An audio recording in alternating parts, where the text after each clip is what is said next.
અહીંયા એક આપણી પાસે એક સ્માર્ટ એપ છે. આ ટાઈપ્સનું સ્માર્ટ એપ આપણે બનાવવાનું છે, બરાબર. આનું નામ શું છે? હાયરાર્કી. પહેલા તો એટલે સૌથી પહેલા સ્માર્ટ આર્ટની અંદર હાયરાર્કીમાં જવું પડશે આપણે. ઇન્સર્ટ, સ્માર્ટ આર્ટ, હાયરાર્કી, અને અહીંયા આપણે સિલેક્ટ કરીશું આ સિમ્પલ પ્લેન વાળું. ઓકે, પ્લેન વાળું સિલેક્ટ કર્યા પછી એને ઓકે કરશો તો આની સાથે મેચ થાય છે. અહીંયા પ્લેન શેપ્સ છે, રાઈટ. તો આપણે અહીંયા કરીશું ઓકે.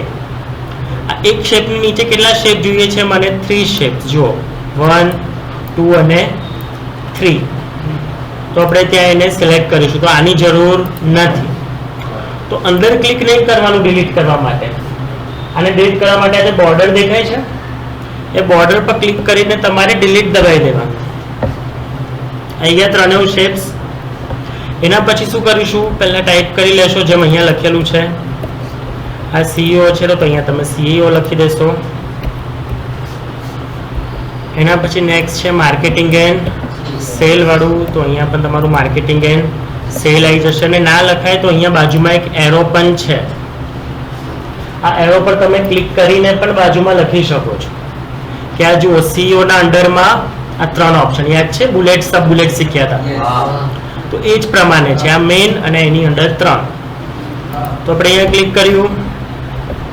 સો આવ્યું marketing and cell. Marketing and cell. પછી જો એન્ટર આપીશ તો નવો શેપ એડ થઈ જાય. એટલે એન્ટર નહીં આપવાનું, એરો કીથી નીચે જવાનું અથવા માઉસથી ક્લિક કરી દેવાનું. શું છે next? R&D, research and development. અને નેક્સ્ટ છે ઓપરેશન્સ. તો આપણે અહીંયા લખીએ ઓપરેશન્સ. થઈ ગયું. જો ભૂલથી મારાથી એન્ટર દબાઈ ગયું તો શેપ એડ થઈ જશે. સમજ્યા ટેક્સ્ટ પેનનો યુઝ? હવે જો ટેક્સ્ટ પેન ના આવે અથવા તો એરો તમને ના ખબર પડતી હોય ક્યાંથી લાવવાનું, તો અહીંયા જો ટેક્સ્ટ પેનનો ઓપ્શન પણ છે. ઓકે, સ્માર્ટ આર્ટ ટૂલમાં ડિઝાઇન આવી ગયું. હવે અહીંયા જો માર્કેટિંગને આપણે સિલેક્ટ કરીએ છીએ. માર્કેટિંગના નીચે કેટલા શેપ છે? 2 શેપ્સ છે. તો એના પર ક્લિક કરો અને એડ શેપ 2 વાર દબાવી દો, 1 અને 2. પણ આ હેંગિંગ વાળા સ્માર્ટ આર્ટ્સ છે. આપણે કેવી રીતના જોઈએ છે? સ્ટાન્ડર્ડ સ્ટાઇલ જોઈએ છે. અને જે સ્ટાઇલ છે એને કહેવાય સ્ટાન્ડર્ડ. કઈ સ્ટાઇલ છે? સ્ટાન્ડર્ડ. અને આ વાળી કઈ છે? હેંગિંગ. તો આપણે ઉપર જે શેપ છે જેના જોડે આ કનેક્ટેડ છે એને સિલેક્ટ કરવાનું બોર્ડરથી. નીચે વાળા નહીં, ઉપર જે કનેક્ટેડ છે જેની સાથે એને સિલેક્ટ કરવાનું. સ્માર્ટ આર્ટમાં જઈને અહીંયા જુઓ લેઆઉટ આપ્યું છે. લેઆઉટમાં જઈને કરી દેવાનું સ્ટાન્ડર્ડ. જો શેપ એડ કરતા પહેલા જ ઉપરવાળા જે બધા શેપ્સ છે એને જો હું સ્ટાન્ડર્ડ કરી દઉં તો સ્ટાર્ટિંગમાં જે ઓપ્શન એવા થઈ જશે. જુઓ, બટ પહેલા જ સ્ટાન્ડર્ડ કરી દીધું. હવે હું એડ શેપ કરું છું. જો છે ને, ઓટોમેટિક થઈ ગયું. ફરીથી આને પણ સિલેક્ટ કરીએ, એડ શેપ થઈ ગયા. Same shape. આમાં પણ 2 શેપ એડ કરેલા છે તો અહીંયા સિલેક્ટ કરીને કરું છું એડ શેપ્સ. પણ આ બાજુમાં આવ્યું. જુઓ, મારે આ ક્યાં જોઈએ છે? આની નીચે. તો આને સિલેક્ટ કરીને અહીંયા જો ડિમોટનું બટન આપ્યું છે.